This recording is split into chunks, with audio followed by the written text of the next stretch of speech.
dignos de cada logro.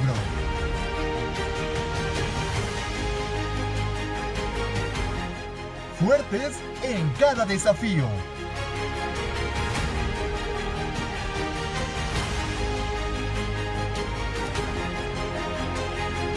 Universidad IEXPRO, 13 años creciendo juntos.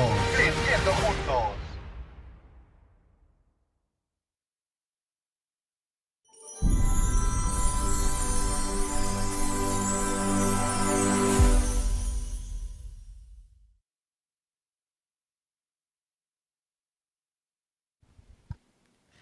Hola, muy buenas tardes a todos y todas. Bienvenidos, me presento, soy la maestra Cintia Alcocer y es un gusto estar aquí con ustedes y darles la más cordial bienvenida a cada uno, pues en este programa de Más Salud Mental para Todos. Antes de empezar, me gustaría presentar a mi compañero, el maestro Pedro Marín. ¿Qué tal? ¿Cómo estás, Pedro, el día de hoy? Cuéntame. Hola Cintia, buenas tardes y buenas tardes a todos los que nos están viendo y como siempre es un gusto poder estar con ustedes y poder compartir este espacio con toda nuestra audiencia, ¿no? Y sobre todo el tema que nos toca hoy, ¿no? Que es un tema muy importante que creo que a todos nos va a ir interesando, ¿no? El recibir un diagnóstico de enfermedad terminal es uno de los momentos más devastadores de una persona que puede estar enfrentando, ¿no? Esta noticia no solo afecta profundamente al individuo diagnosticado, sino que también tiene un impacto emocional significativo en su entorno cercano, familiares, amigos e incluso a los cuidadores. El diagnóstico trae consigo una avalancha de emociones intensas y complejas, como miedo, tristeza, desesperanza, ira y sobre todo ansiedad, que pueden manifestarse de diversas formas y en diferentes momentos del proceso de una enfermedad. Esto comprende el impacto de un diagnóstico terminal y es fundamental para ofrecer un apoyo adecuado humano tanto a los pacientes como a los seres queridos. Así es, Pedro, y pues efectivamente en esta emisión vamos a abordar puntos bien interesantes de este tema, que por cierto el tema es impacto emocional ante el diagnóstico de enfermedades terminales y hay muchos puntos importantes como esta cuestión de dar una mala noticia, ¿no? De cómo sobrepasar un duelo, cómo la familia va a manejar la enfermedad, ¿no? Esta parte de los cuidados paliativos, de la tanatología. Y la verdad es que, pues déjame contarte, Pedro, que yo estoy muy emocionada porque el día de hoy pues tenemos un invitado muy especial como siempre y sobre todo pues que nos va a contar de este tema que sin duda tiene muchos matices que vamos a ver el día de hoy. ¿Te parece, Pedro, si conocemos a nuestro invitado? Claro que sí. Bueno, ya está con nosotros nuestro invitado. Vamos a pasar, sí. Adelante, vamos a conocerlo. Nuestro invitado del día es el maestro Carlos Jesús Alegría Rivera. Él es licenciado en Psicología, maestro en Educación Especial y docente distinguido IEXPRO. Bienvenidos. Bueno, ahora sí, ya está con nosotros nuestro invitado que quiero presentarles con ustedes, el maestro Carlos Jesús Alegría Rivera. Bienvenido, maestro, ¿cómo se encuentra el día de hoy? ¿Qué tal? Muy buenas tardes. Buenas tardes. En casa siempre es un gusto poder compartir con la universidad, con nuestra segunda casa. Cintia, Piñón igual. ¿No? Pues muy bien, bienvenidos. Hay veces que incluso hoy estaba haciendo difusión a la actividad y me decían, oye, pero ¿por qué vas a hablar de esto tan triste cuando diciembre es para hablar de felicidades y demás? Y les decía, ¿sabes qué? Es que la enfermedad así es, o sea, no avisa, ¿no? O sea, la enfermedad no es de que estás pensando que en ciertos meses o en ciertos momentos te va a llegar, o sea, te va a llegar en el momento que, al igual y algunos ya posiblemente lo sospechamos por variaciones en nuestra salud, pero cuando vienes a ver en el momento menos pensado, accedemos a un diagnóstico no favorable y todo lo que se vulnera en el entorno, ¿no? Tanto en la familia y demás, pero bueno, vamos a hablar de eso a lo largo de esta charla, pero agradecido enorme con nuestras autoridades, con la doctora Teresa, con el maestro Miguel Nandayapa y todos los que hacen posible esta oportunidad, a mi grupo de psicología, el 33EI, a Eunice por ahí, a algunos otros más, Xochitl. Saludos. Pues saludos a ellos, ¿no? Aquí estamos, Se con el gusto de aprovecha el compartir. Okay.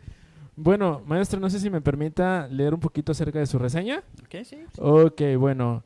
Primero que nada, bueno, es licenciado en Psicología, maestro en Educación Especial, especialista en Tanatología y Cuidados Paliativos, psiconefrólogo, psico-oncólogo y sobre todo docente distinguido y expro. Bueno, me gustaría invitar a nuestro público que pueda escribir sus preguntas, historias o comentarios y al final le iremos dando lectura. Así es, Pedro, pues bienvenido, maestro, es un gusto y un placer que nos acompañe el día de hoy con este tema que sin duda lo sabemos todos que es usted especialista y la verdad es que tenemos muchas dudas que esperamos que nos pueda, pues ahora sí que contestar, ¿verdad? Y pues vamos a empezar a abordar el tema con una pregunta que pues tiene mucho que ver con lo que acaba de comentar. Muchas veces no sabemos en qué momento nos va a llegar una noticia, pues vaya, una mala noticia, como se le dice, y pues desde luego el tema es el impacto emocional. Entonces la primera pregunta sería pues justamente cuáles son estas reacciones emocionales más comunes, ¿verdad?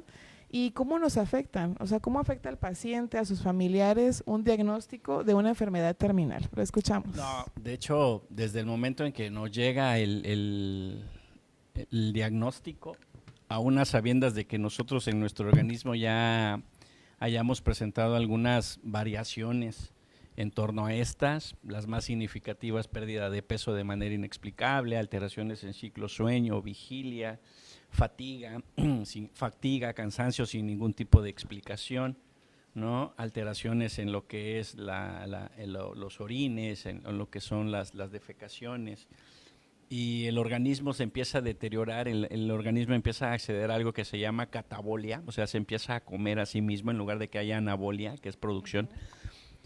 Te llegan los análisis y tú sabes que los análisis no van a salir del todo significativos, las variaciones que se van a llegar a encontrar ahí, accedes al médico y lo platicábamos fuera de área, de aquí del espacio, ¿no? Sí. Cómo a veces los médicos también no tienen las estrategias o los medios para dar los diagnósticos y pum, te llega, como bien se decía, la mala noticia, ¿no? Miedo, incertidumbre, ¿no? Negación es la otra, fragilidad emocional, muchas veces también depende quién enferma, no es lo mismo que enferme un hijo, a la esposa, al cabeza de familia, que puede ser papá, puede ser mamá, que el que abastece, el tipo de enfermedad, ¿sí? Y por lo regular, cáncer, me voy a morir, código RC, me voy a morir, ¿sí? Y cuando estos datos se empiezan a corroborar y el mismo médico o el doctor o el especialista no va teniendo la empatía para poder transmitir el soporte emocional, pues bueno, podemos llegar a desencadenar ideaciones suicidas, ¿no? Pero sí, nos encontramos, las más comunes es la ansiedades, depresiones, negaciones, irritabilidades, ¿sí? Iras, adicciones, consumo,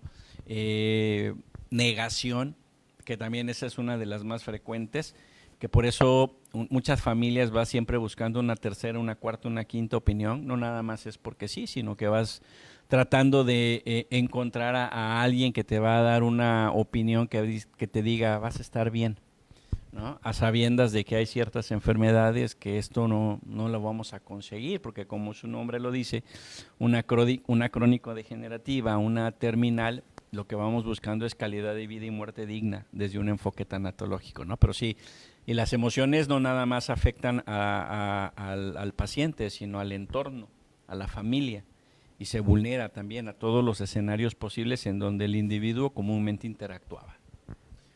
Bien, de hecho ahorita que mencionaba esto, maestro, viene a mi mente en casos, ¿no? Donde tal vez la familia no está, ¿no? Y que el paciente a lo mejor, pues, ¿de qué red se puede apoyar?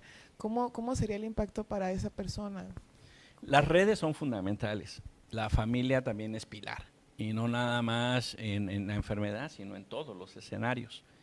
Nos ha tocado en el hospital pacientes que caen en algo que se llama encefalopatía, síndrome urémico y demás, tienen fallo renal y pueden salir con un proceso de acceder a un catéter y acceder a una hemodiálisis, pero a veces no nada más es que la familia no está, hay veces que la familia no quiere, por los estilos de vida o por las actitudes que en determinado momento el paciente en sanidad asumió con el entorno.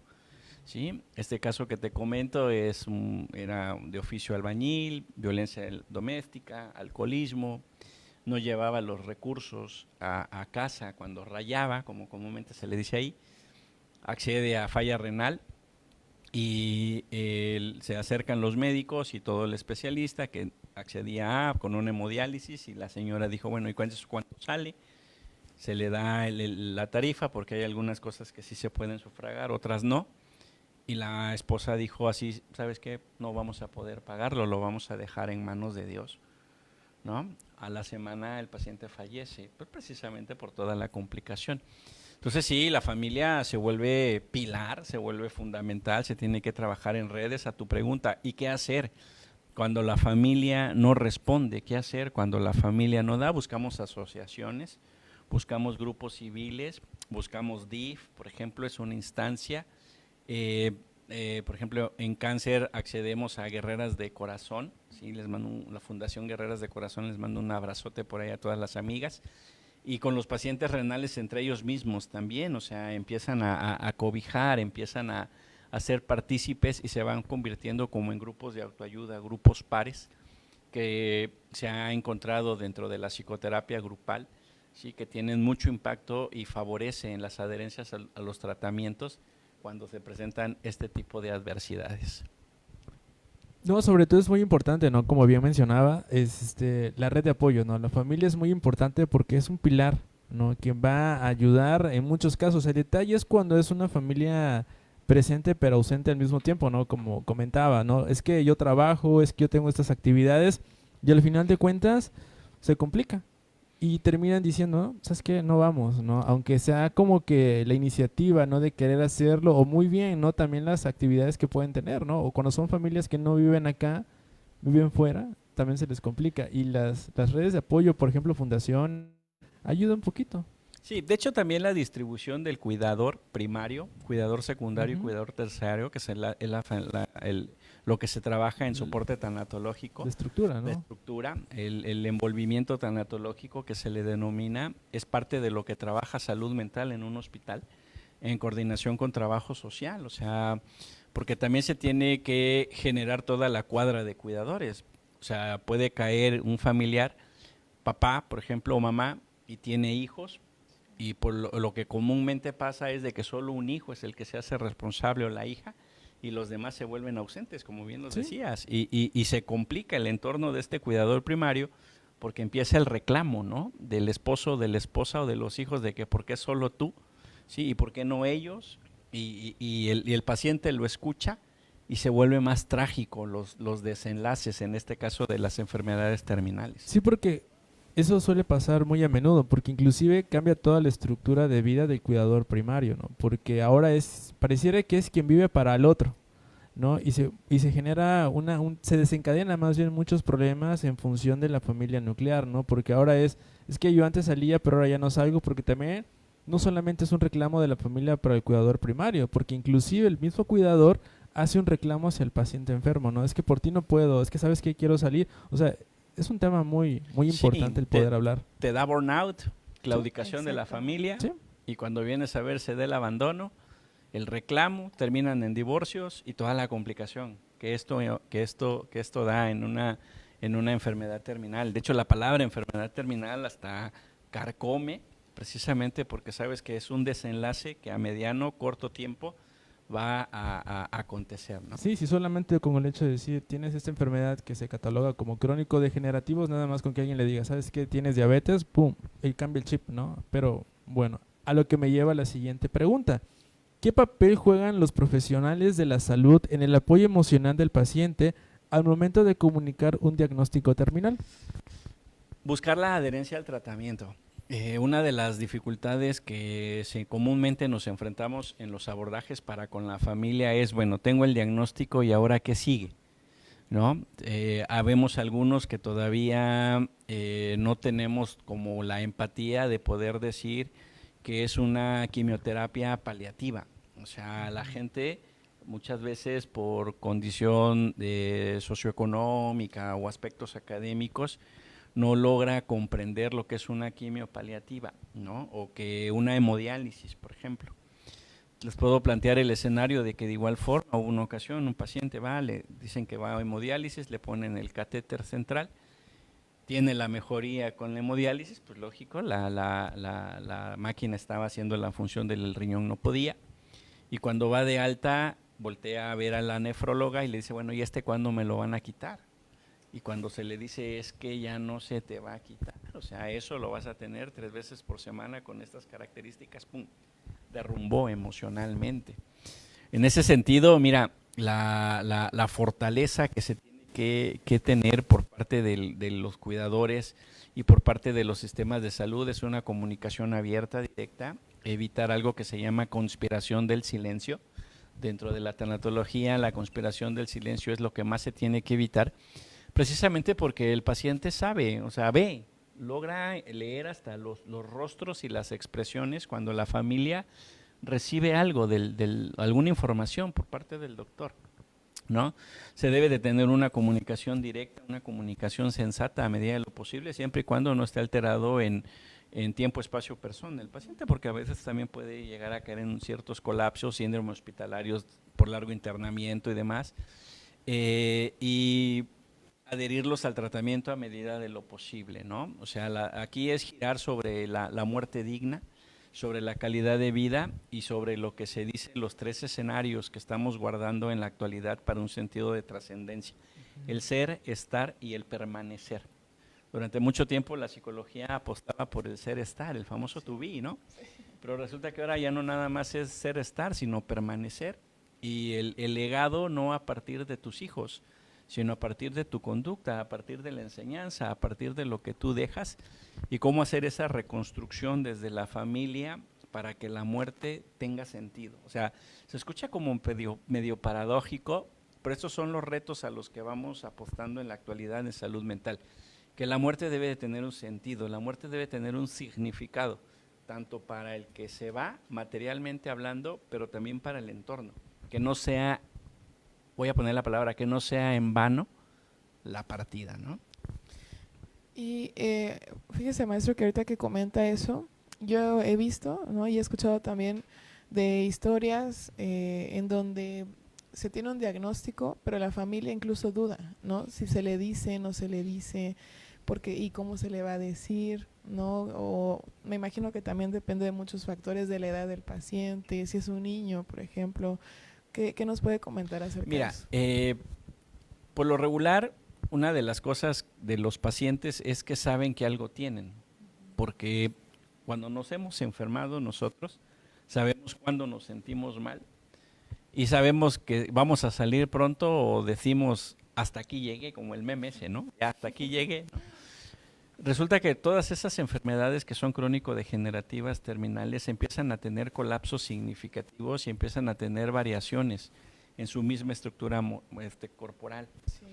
Ellos saben que algo tienen, ¿no? Entonces la labor de la familia es precisamente no negar la información. Ahora, el caso de los niños, que igual en el pediátrico vemos niños en diálisis, hemodiálisis, que se saben todo lo que es una fístula, un catéter, cuando deberían estar jugando, el impacto que guarda hacia el exterior. La tarea de nosotros en salud mental y la tarea de nosotros profesionales de salud es ser empáticos en ese sentido, ¿no? No vamos a fantasearlos, no vamos a meterlos en un mundo azul, porque no es. Tenemos que trabajarlos bajo una realidad, pero también tenemos que formarnos a manera tal de poder establecer vínculos con todo la objetividad que implica la palabra que voy a decir, vínculos afectivos, a manera tal de ser respaldo en el momento que se requiere. Hay un modelo que se llama modelo Spique, que tiene la traducción a modelo APIDER, que es el cómo dar las malas noticias, y es una formación que todos los que trabajamos en el área de salud mental debemos llevar, precisamente porque no es lo mismo que yo te diga en un pasillo, ¿sabes qué pasó esto?, a que yo tenga todas las consideraciones para sentarte y decirte, mira, está así, es esto, viene esto, es esta etapa, vamos a acceder a tal punto, viene una mastectomía radical, consiste en esto, posterior viene patologías, posterior viene quimios, vienen radios, o sea, el proceso de explicación, las cuales tú pudieras darle a los pacientes, siempre son bienvenidos, teniendo también mucho cuidado en la adecuación del lenguaje, porque tenemos la barrera del lenguaje también, en los niños principalmente, que no logran concebir qué es lo que les está pasando a ellos en su estado de salud, ¿no? Y es que son varios elementos, retomando un poquito lo anterior, ¿no? Desde que el paciente recibe la noticia, creo que también ahí influye mucho el cómo darlo, pero lo pongamos como en este que todavía no tiene como esta sensibilización del cómo dar la noticia, no el dar la palabra, genera mucho impacto porque como bien mencionamos, ¿no? Cuando alguien dice tienes tal enfermedad o inclusive tienes cáncer, creo que a partir de que escuchan la palabra cáncer es igual a me voy a morir, ¿no?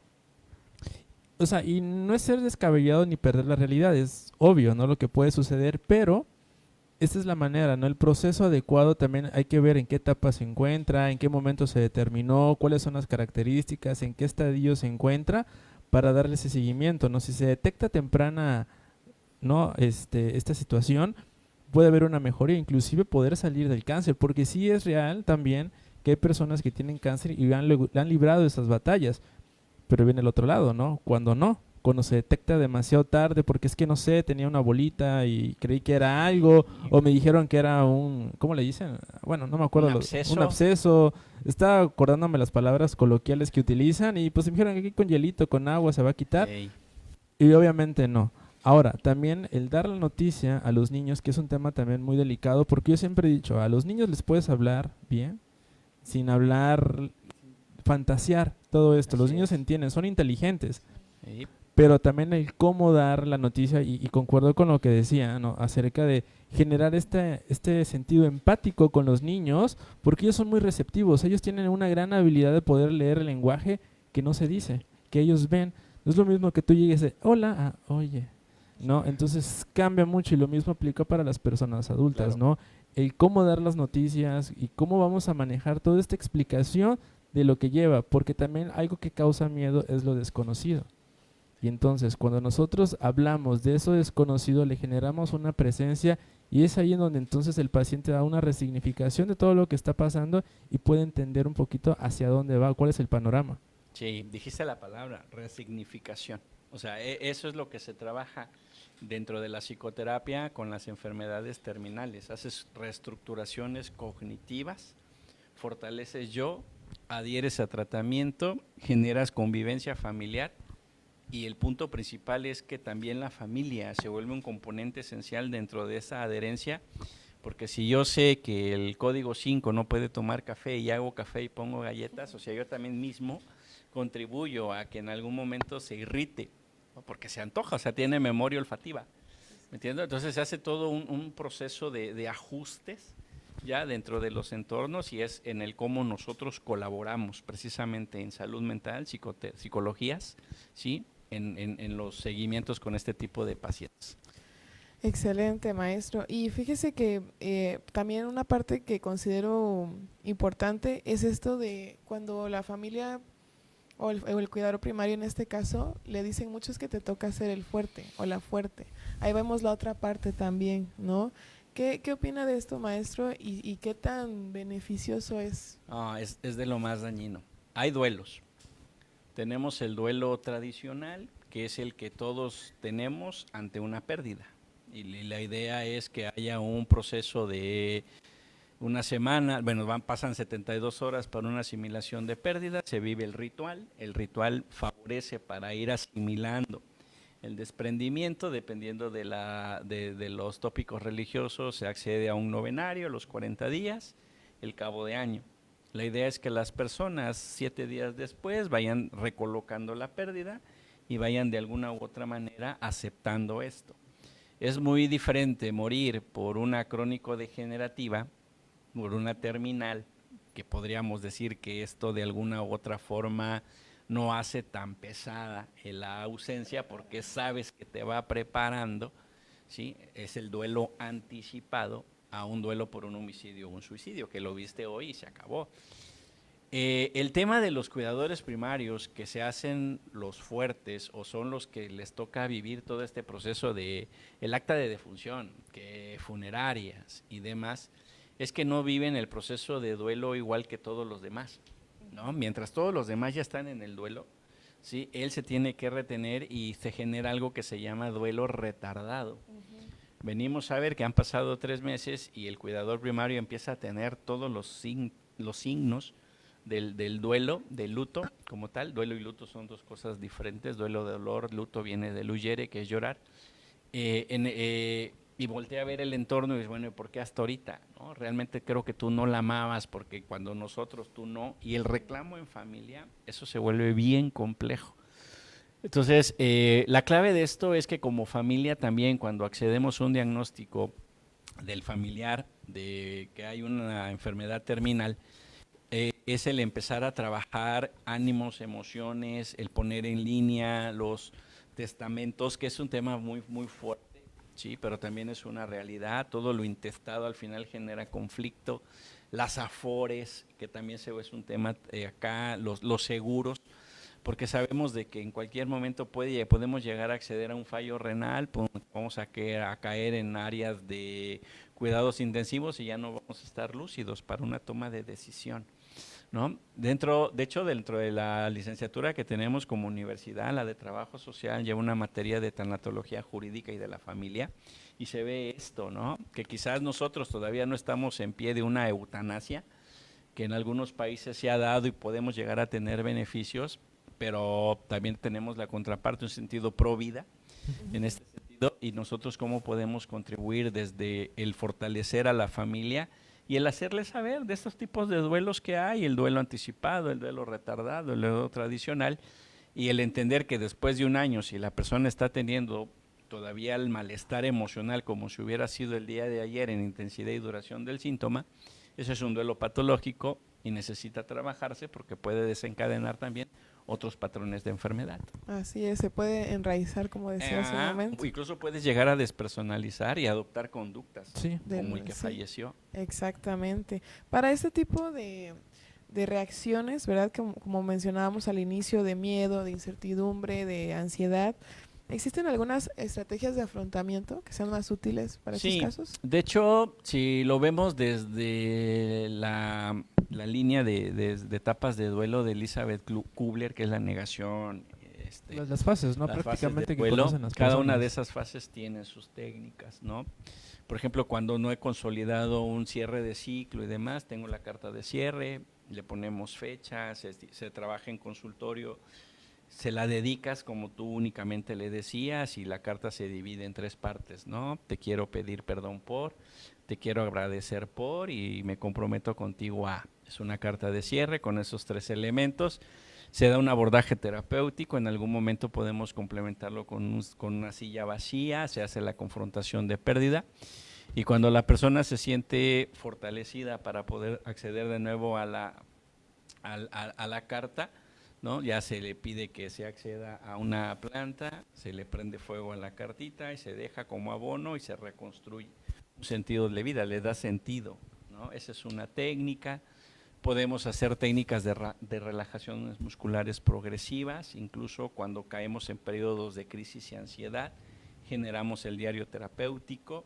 Si quieres llorar en ese día, ok, pero que la lágrima tenga un sentido. Me voy a acordar cuando fuimos al parque y hago una resignificación, o sea, en lugar de se que sublima, lo vea, ¿no? en lugar de que lo vea como doloroso, lo evoco como alegre y no pierde el sentido, ¿no? Y para la próxima que yo quiera llorar y vea de que fue por algo que ya lloré, vamos a ponerle así, no se vale llorar 2 veces por la misma cosa, o sea, vamos llorando por otras cosas y esa es otra resignificación, ¿no? El acomodar si tengo fotos del que falleció, colocadas a lo largo de la casa, ponerlas, situarlas en un lugar, dependiendo la fe que se guarda, el famoso altar, ¿sí? Para que de esa manera también se vaya entendiendo de que la persona ya no está, ¿no? Mucha gente dice de que regalan las cosas y demás, hay que hacerlo en mesura, porque te podemos llegar a caer también de que vendo todo y me voy al Tíbet para encontrar la paz. Esos arrebatos son catastróficos, no están en lucidez, entonces se llama recolocación de la pérdida. Otra técnica es, por ejemplo, la persona lo que comúnmente hacía, si era el que en fin de semana se encargaba de ir a comprar los alimentos para, ¿no? Que alguien más lo siga haciendo, porque no podemos dejar de hacer lo que el entorno hacía, ¿no? Eso se le llama recolocación de la pérdida, ¿no? atender al entorno también y la familia, que pueden llegar a presentar cuadros de tristeza, pueden llegar a presentar depresiones leves, moderadas, graves, pero no perder de vista calidad de vida y muerte digna, ¿no? Y los cuidados paliativos que se le puede llegar a dar a los pacientes terminales también en esta fase de transición de la vida a la muerte.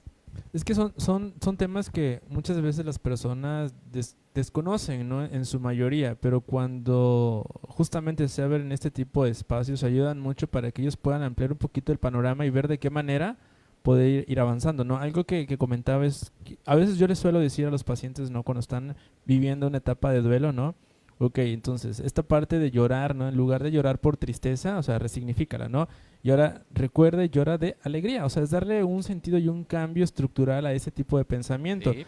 En lugar de recordarlo con dolor, con ese sentimiento de tristeza o melancolía, ¿qué te parece si mejor lo recuerdas con alegría, que te sirva de motivaciones? En los momentos en los que tú estás pasando por una situación difícil, esa persona, ¿no? Ya sea el papá, la mamá, el hermano, ¿qué te podría decir, no? En esa situación, como también llevarlos a este punto, porque ellos también van aprendiendo a identificar esos elementos y cómo dar una resignificación, Eso. cómo reestructurar, darles nuevas interpretaciones a eso que tal vez no querían verlo de una manera, pues, no sé, más directa o con esta cuestión de decir, no lo había pensado, ¿no? O sea, recuérdalo en vez de tristeza, recuérdalo con alegría, ¿no? Así como muy generalizado para que pues nos puedan entender un poquito Sí. a qué nos referimos con todos estos contextos. Sí, algo que me funciona con los oncológicos, por ejemplo, perdón por ponerles Ujú. etiquetas, porque pues desafortunadamente estamos así, pero todos esos pacientes cuando están en ausencia de salud es la narrativa, El ¿no? discurso. La terapia, la narrativa, los que tienen facilidad de escribir, que le escriban, ¿no? Y querido tumor, el día de hoy vamos a acceder a cirugía. Te quiero agradecer por el acompañamiento que tuve contigo dentro de mi cuerpo, pero es momento de que salgas de acá. Gracias a ti me di cuenta que estaba cometiendo muchos errores en mi entorno y esta oportunidad que me puede dar el que ya no estés conmigo, lo voy a aprovechar al máximo. O sea, es esto, ¿no? Las narrativas con las pacientes en quimios y demás también ayuda mucho. Bueno, a mí me ha funcionado muy bien por ahí en los Y abordajes. es que ayuda bastante porque pareciera esto es mentira, ¿no? Pero hay algo de verdad en ello, porque el tema inmunológico va en la par de nuestros estados de ánimo, ¿no? Entonces, cuando nosotros estamos en un cuadro depresivo o triste, el sistema inmunológico se suprime y al bajar también bajan nuestras defensas y, bueno, entender que toda enfermedad que sea crónico-degenerativo, como puede ser algún tipo de cáncer, son invasivas y oportunistas. Entonces, cuando el sistema inmunológico se suprime, es cuando se reactivan y ahí es donde aprovecha la proliferación, ¿no? Inclusive hasta poder hacer metástasis Sí. en otros casos, porque acordemos que hay algo que se somatiza. Sí. Exactamente. Sí, también el VIH. O sea, Ajá, ok, más ese, sobre todo, que tienes ¿no? que cuidar factores estresantes para no suprimir el inmunológico y acceder a una viral y te acaba el tratamiento, ¿no? Así es. Yo lo único que agregaría es esta parte también de la validación, ¿no? Y de la aceptación, que no nos vayamos ya de directamente a es que tengo que estar bien, no es que tengo que estar feliz, no que es que tengo que estar como al 100, no, sino que también tomarse el tiempo de decir, bueno, está bien lo que estoy sintiendo, el miedo, la incertidumbre, normalizarlo de cierta forma, decir, bueno, es que no está fácil lo que estoy viviendo, es un proceso y tengo que pasar por varias etapas, ¿no? También contextualizarlo. en ese Reconocer sentido. las emociones ayuda Exactamente. mucho, pero también entender que si ha pasado cierto tiempo y no logro salir avante de todas estas situaciones, tengo que buscar la ayuda. Exacto. Sí, porque a veces también creemos de que los duelos salimos solitos. No, hay veces en donde realmente necesitamos una orientación y no del café, de la amiga, de la comadrita, del programa de televisión. No, ya necesito profesionales en salud que tienen las técnicas como ustedes, como en nuestra universidad, para fortalecer precisamente esta capacidad de soporte y aguante, ¿no? Así es. Ok, bueno, Entonces, sí, adelante. pues que tenemos una sección que se llama Pregúntale al especialista. ¿Le parece bien si vamos? Ok, vamos. Claro que sí. Adelante.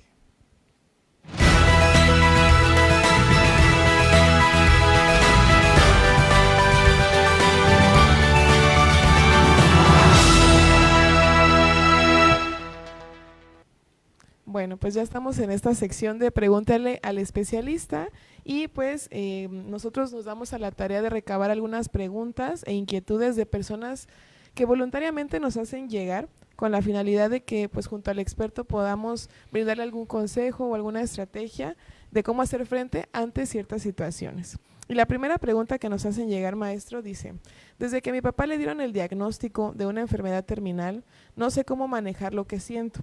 A veces quiero estar con él y apoyarlo, pero otras veces me gana el miedo y termino alejándome porque no quiero que me vea mal. Me siento culpable por no saber cómo estar ahí para él. ¿Es normal sentirse así? ¿Cómo puedo aprender a manejar esto? Qué fuerte. No es normal sentirse culpable, pero es una emoción que no se puede negar, porque hay veces que también podemos llegar a asumir un sentimiento de que lo pude haber cuidado y no lo cuidé. Pero la vida no puede ir hacia atrás, o sea, no podemos ir hacia atrás, sino tenemos el presente y aquí tengo que visualizar hacia dónde quiero trabajar, es un túnel de tiempo. Tendríamos que verbalizar a qué nos referimos. Me da miedo el no poder controlarme cuando estoy frente a. Entonces eso se trabaja en terapia. Se trabaja en terapia y la única forma que tengo de enfrentarme al miedo es conocerlo. Y esa es una de las cosas que también dialogamos mucho con los pacientes terminales. A ver, conozcamos la enfermedad, de qué se trata, le pongamos un nombre, porque tiene nombre. ¿Sí? O sea, que tienes un tumor, ¿en qué etapa? Hay 4 etapas y cada una, y la etapa 2 y la etapa 3 tiene ABC. ¿Está metastásico o no está metastásico? ¿Está a bordes limpios? ¿Está in situ? ¿Quimio blanca? ¿Quimio roja? ¿Es quirúrgica? ¿No es quirúrgica? Y esa es la tarea de nosotros en la formación, que es algo de lo que platicábamos también, por eso la necesidad de las transdisciplinas dentro de la psicología, porque eso me permite orientar al paciente. ¿Sí? Yo le puedo decir, ¿sabes qué? Está en una etapa 4, metastásica, ¿sí? Con quimios rojas de tipo paliativas. La palabra paliativo tiene que ver porque se va a acceder a una calidad de vida con una prosperidad a 10 años menos, ¿sí? Porque también la medicina ha avanzado mucho, ¿no? Y en este sentido, cuando tú conoces la enfermedad, le dices, estas son las reacciones. Dentro de la quimioterapia hay un punto pico en el 7º día, que va a tener estas dolencias. En estas dolencias, malestares, lo que tú tienes que hacer es acá. O sea, el miedo hay que enfrentarlo, ¿no? El miedo hay que verbalizarlo, hay que reconocerlo. Y la única forma que tenemos es accediendo a un conocimiento sobre el mismo padecimiento, no evitarlo. Porque les comentaba, caemos en esta conspiración del silencio, de que incluso estoy viendo un programa de televisión y sale un tema similar al que tengo el familiar y pum, lo cambio porque no quiero escucharlo, cuando sé que es una realidad que tengo, entonces no es por ahí. Sí. Así que a la que genera la pregunta es de acercarse al equipo de salud mental, acercarse a los especialistas, que se capacite en el tema. Recuerden que nosotros trabajamos mucho en psicoeducación también, ¿no? Y hacer una resignificación sobre la enfermedad, porque puede llegar a tener factores genético-hereditarios. Y a partir de la edad, por ejemplo, puede ser un cáncer o algo, tengo que hacer un +/-10 y yo como hija tengo que hacerme testeos y si tengo hijos, los nietos se tienen que hacer testeos porque hay ciertos componentes hereditarios que pueden llegar a ser presentes en neoplasias. Esto hablando del cáncer por lo común, ¿no?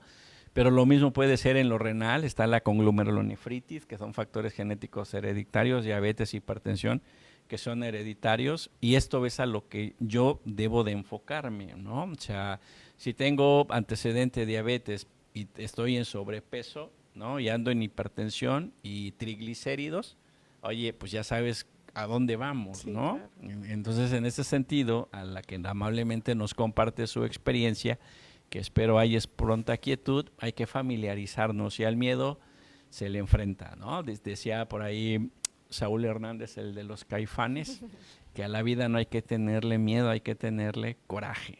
Y de esto se trata aquí, ¿no? Así es, y sobre todo también creo que un concepto importante es la responsabilidad, ¿no? Responsabilidad afectiva, cambiar sí. esta culpa por la responsabilidad. Bien. Ok, y igual aquí nos mandan igual otra pregunta, se la voy a leer textualmente y dice así: a mi hermana le dieron un diagnóstico terminal y la verdad no sé ni por dónde empezar con todo esto. Quiero estar para ella, pero siento que siempre digo algo que no ayuda o que suene raro. a veces intento no pensar mucho que no derrumbarme, pero igual termino sintiéndome mal.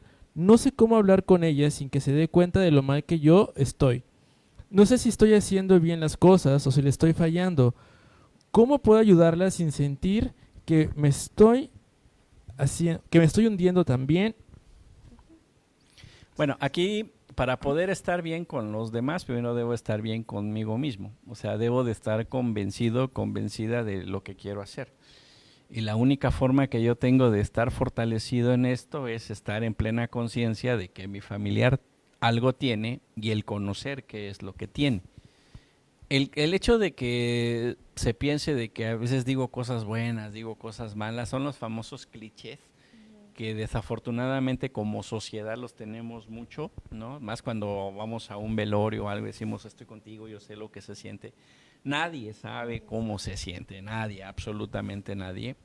Aquí la clave está precisamente en que hayas una responsabilidad hacia tu persona primero. Tienes que fortalecer, tienes que derribar tus miedos, tienes que fraguar tus emociones, tienes que reconocer que hay ciertas cosas a donde tú ya no puedes hacer más, ¿sí? Porque precisamente las enfermedades ahí están, es lo que dialogábamos en un principio, no avisan, ¿no? Pero lo que sí puedes hacer es ser compañero, ¿no? Y muchas veces las grandes compañías se dan en silencio sin tener que decir muchas cosas, ¿no?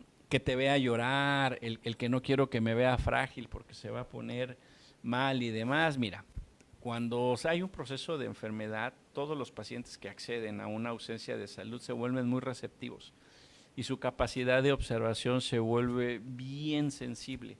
Y les puedo asegurar que ellos, con el simple hecho de que vean cómo entras después de haber dialogado con el médico, saben que algo no está bien.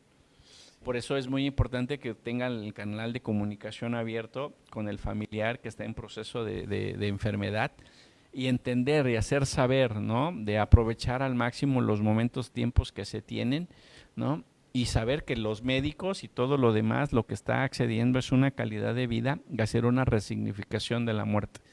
Debemos de entender que nos vamos a morir todos. La diferencia está en que algunos no sabemos cómo, a diferencia de los crónicos terminales que sabemos de qué, ¿sí? Pero ahorita podemos estar dialogando aquí, nos cae eso y se acabó. O sea, es precisamente porque no pensamos en que vamos a morir, pero todos nacemos con la oportunidad de morir, pero habemos muy pocos que nos damos la oportunidad de vivir. Entonces es aprender a vivir y entender la muerte como un proceso natural de un ciclo de vida. Y lo sabemos desde primaria, nacemos, crecemos, reproducimos y morimos. Y es el equilibrio y es nuestro ecosistema de vida, ¿no? Qué bonito. Creo que da mucho significado a la muerte. Sí, es parte de, ¿no? Es que es parte de eso, ¿no? Y yo siempre he pensado, ¿no? A manera personal, que no hay que temerle a la muerte, ¿no? Porque es parte de la vida, solamente hay que pues, abrazarla al final de cuentas, porque diríamos, ¿no?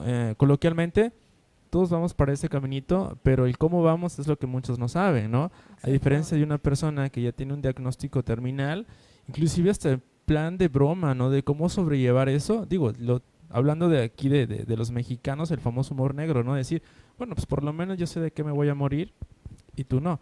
No, o sea, esos chistecillos también ayudan un poquito para también entender a nosotros mismos de qué manera podemos estar lidiando y manejando este tipo de elementos. Bueno. Y creo que tú eres experto ahí, acuérdate que hay algo que se llama el chiste y su relación con el inconsciente. Lo pensé y tú lo dijiste, ¿no? Justamente iba a decir eso, pero dije, no, me lo voy a guardar. No, pero claro, ¿no? Los clichés, ¿no? Y la vida, cómo es la muerte está tan segura de que nos da toda una vida de ventajas.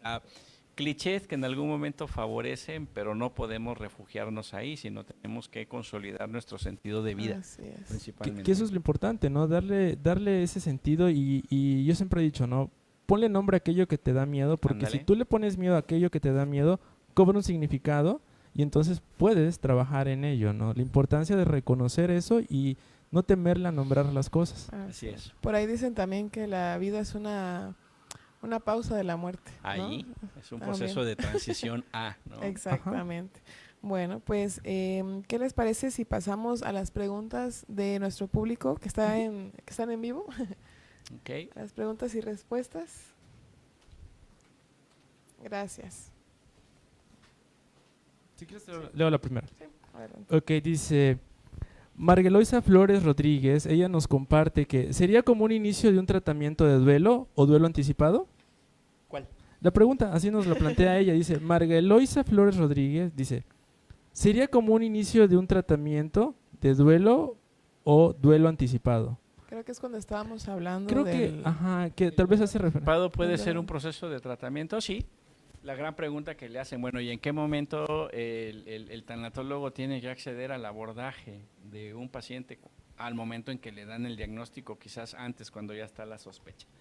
¿Sí? Cuando hay sospecha en las áreas de consultas externas, después de que se le dé el diagnóstico, dependiendo de la reacción, que no debería de ser así, se da la contrarreferencia a salud mental y a partir de ahí se le empieza a dar el soporte y la contención tanatológica. El duelo anticipado puede favorecer, sí, pero aquí está la contraparte. A veces se llega a trabajar duelo anticipado y el paciente sana.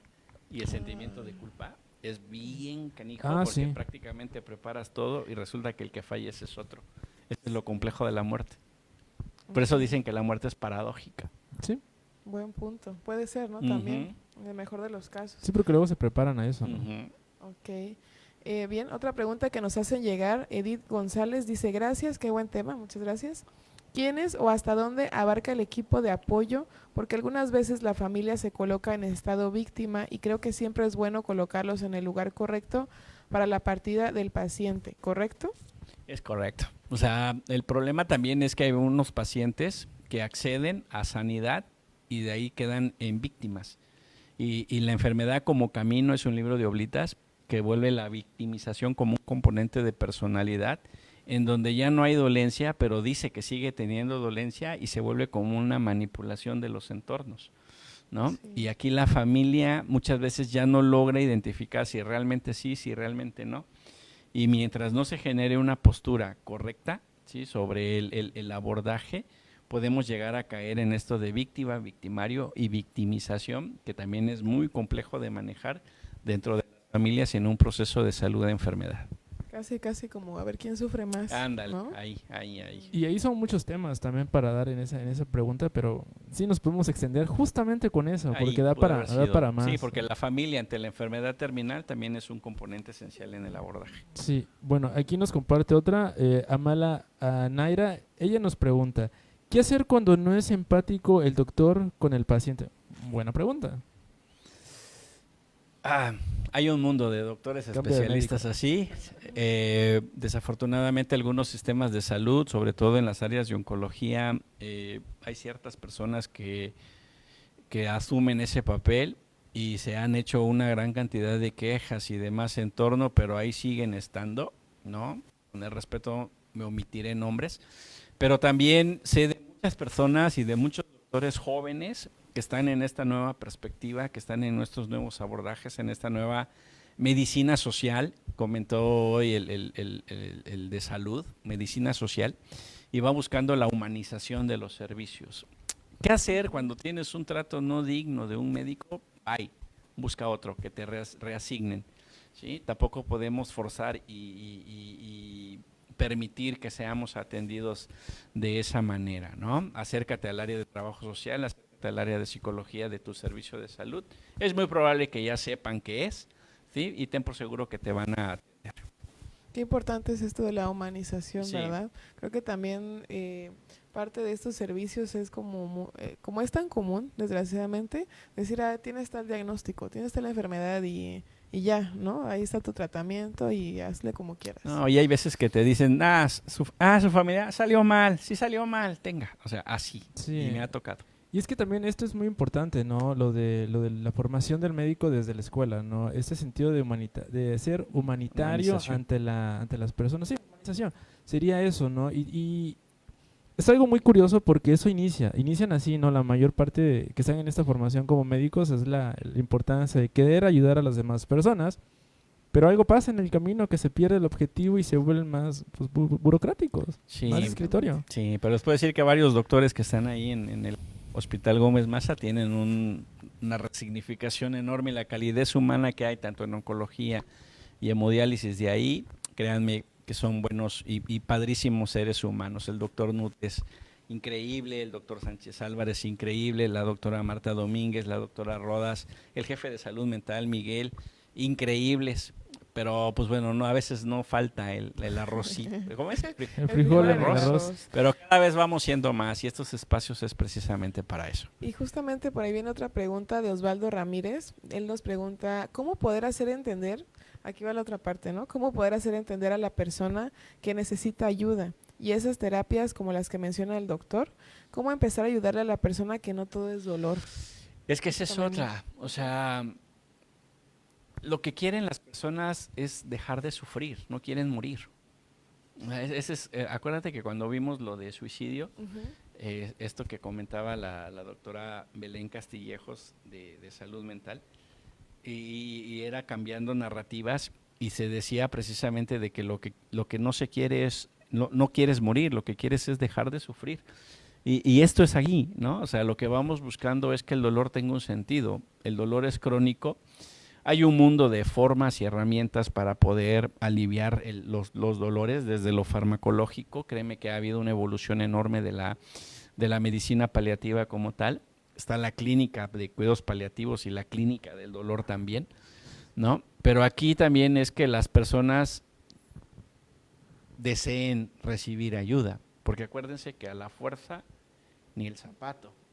Y me ha tocado muchas veces pacientes que acceden a una enfermedad con un pronóstico de vida reservado, que pueden acceder a un tiempo prolongado de vida, dicen no quiero, y en lugar de que asuman una adherencia al tratamiento van y distorsionan la dieta, por ejemplo, la famosa palabra dieta, ¿sí? La transgreden y la transgresión dietética te lleva a un rechazo de injerto o volver a recaer en los malestares que en algún momento se pudieron controlar. Entonces también depende mucho de la voluntad de los seres humanos para recibir la ayuda, ¿no? Y la contención en su momento. Es que esto último que mencionaba es lo más importante, ¿no? Aquí es, tratar también de sensibilizar al paciente, de poder darse la oportunidad de recibir ayuda, ¿no? Nosotros podemos tener toda la calidad humana, todos los servicios, pero si el paciente está en una negativa de no querer, bueno, ¿cómo? Sí. ¿Cómo hacer eso? Que esa sería una gran pregunta, pero aquí no depende tanto de nosotros, sino de quién lo está viviendo, ¿no?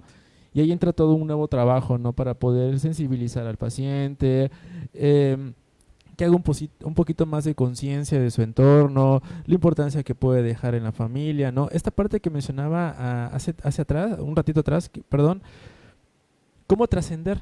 ¿De qué manera puedo trascender? ¿Qué enseñanzas yo le puedo dejar a mis familiares? ¿No? Como decir, ok, no, aquí al pie del cañón, ¿no? Aquí, o sea, utilizar 1001 frases que pueden hacer referencia a eso, ¿no? Lo que le puedes enseñar a tus hijos, a tus nietos, a las demás personas, el cómo no darse por vencido y continuar, ¿no? Hasta las últimas instancias.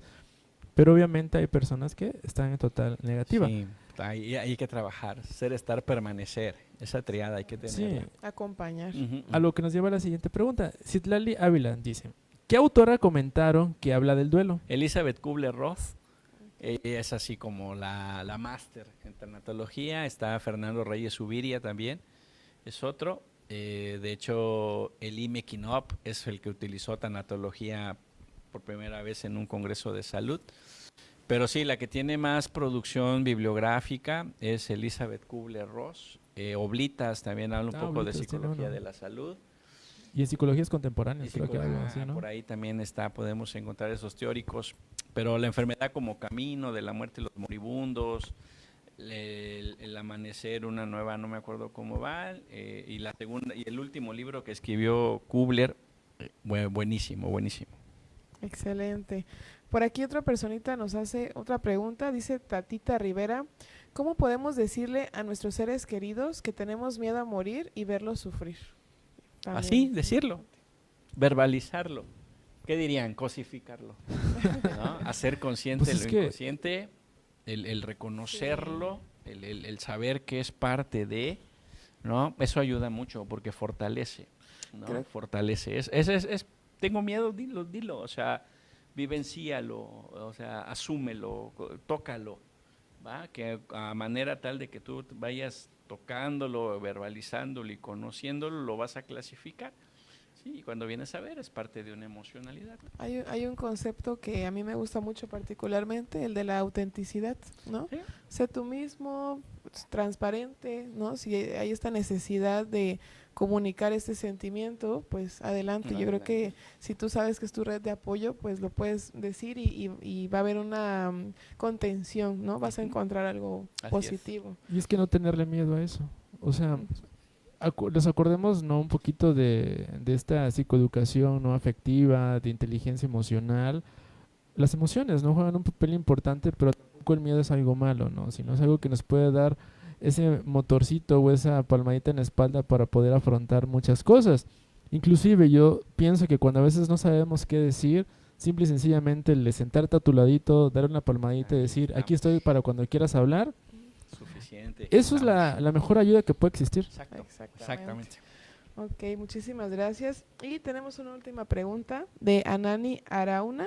Nos dice, ¿cómo ayudar a una persona que tuvo cáncer pero hace broma de humor negro? Muchas veces los comentarios son muy hirientes hasta cierto punto. Es que hay que ver por qué la persona lo hace y lo dice.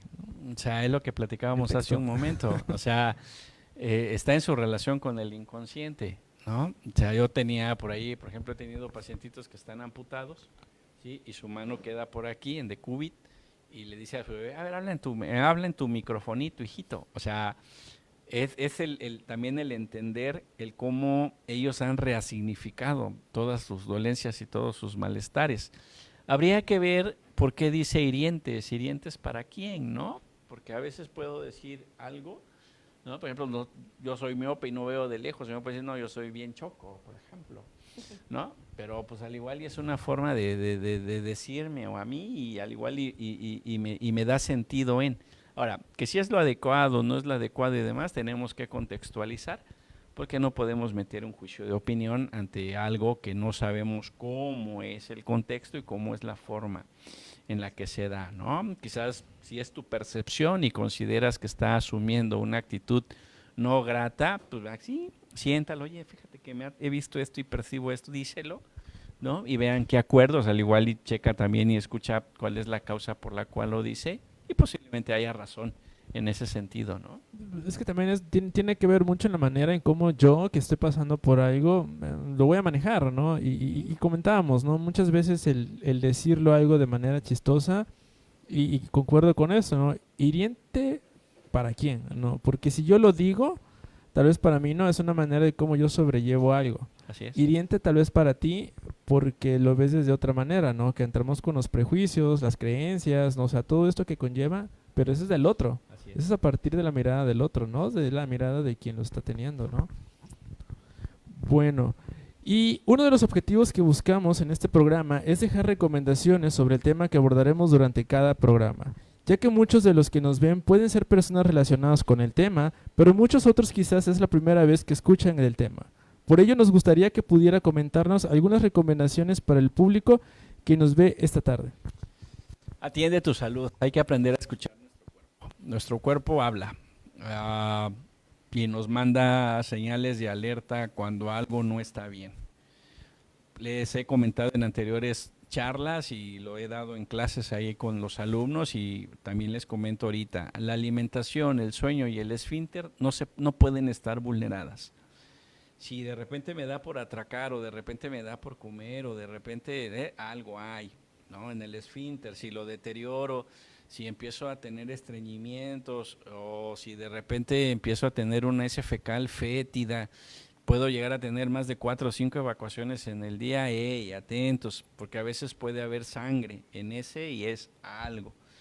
Que de repente ando anúrico, que no hago pipí o mi pipí es muy amarilla, muy espumosa, no tomo agua, o cuando vengo a ver estoy hinchado de manos y tobillos y ojos, y o sea, la alimentación, el sueño, que de repente tengo insomnio, ando letárgico, tengo cansancio, sin una causa aparente, me la paso como adormecido todo el día, o no puedo dormir en la noche, o ronco, aguas, ¿no? Porque estas no pueden estar vulneradas. Alimentación, sueño, esfínter, son como las básicas. La desparasitación de manera semestral igual, el tener nuestros estudios médicos constantes, la QS 6 elementos, tus biometrías hemáticas, tu plaquetario, ¿no? Tu toma de presión arterial, tus glucos, más si tienes antecedente heredofamiliar con algún tipo de enfermedad, hay que tener ahí vigencia en la alimentación. A veces somos jóvenes, bueno, no a veces, fuimos jóvenes. O Son yo más diría jóvenes que otros. somos, No, ¿no? por La ahí edad, la edad es un factor Nuestro fotógrafo imaginario. está más joven.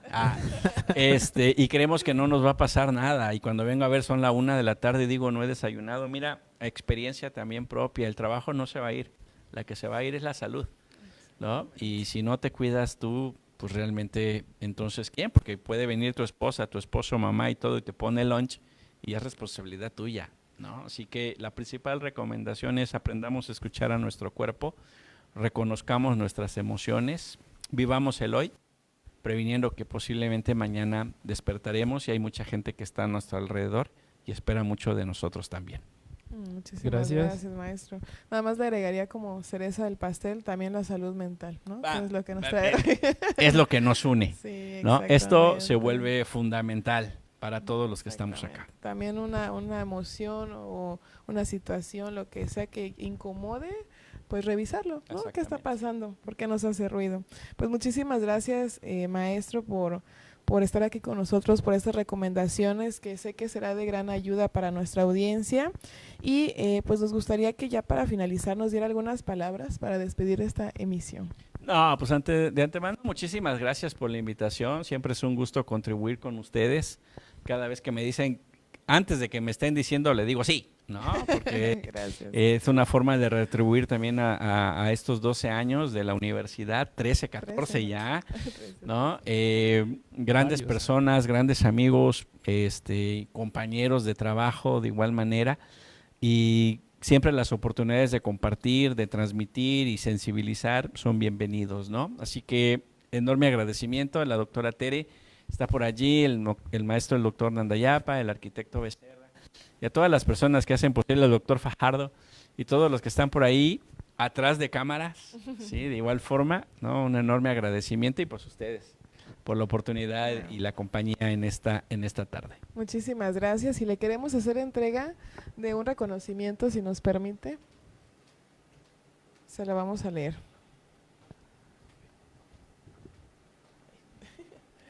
La Universidad Gexpro otorga el presente reconocimiento al maestro Carlos de Jesús Alegría Rivera por su destacada y valiosa participación en el programa de Más Salud Mental para Todos con el tema Impacto emocional ante el diagnóstico de enfermedades terminales, realizado en las instalaciones de la Universidad Gexpro en Tuxtla Gutiérrez, Chiapas, el día 9 de diciembre del 2024. Muchísimas gracias, maestro.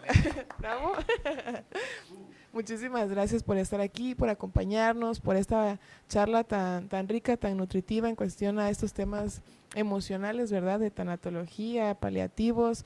Esperamos que no sea aquí la última, sino que continuemos para este año 2025.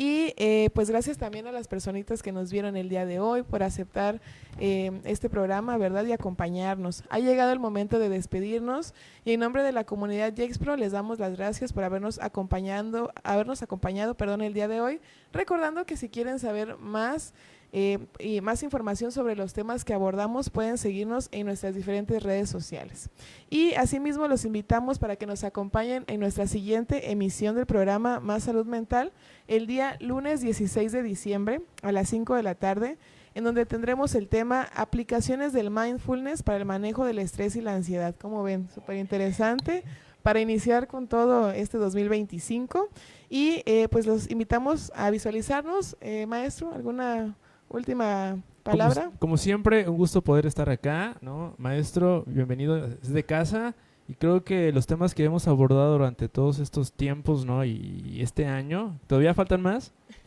muy interesantes, no se pierdan las transmisiones, nos ayuda un poquito, ¿no? Porque sobre todo nos ayuda a ampliar el panorama y sobre todo tener un poquito más de conocimiento y saber que la salud mental es importante, es primordial y no hay que descuidarla, ¿no? Y sobre todo pues agradecerle nuevamente a la universidad. Gracias, maestro. Nos vemos. Maestra Palau, gracias por hacerlo posible también. Muchísimas gracias. Nos vemos en la próxima emisión. Hasta luego. Bye.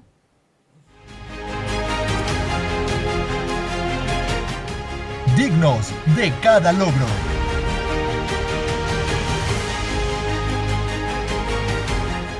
Fuertes en cada desafío.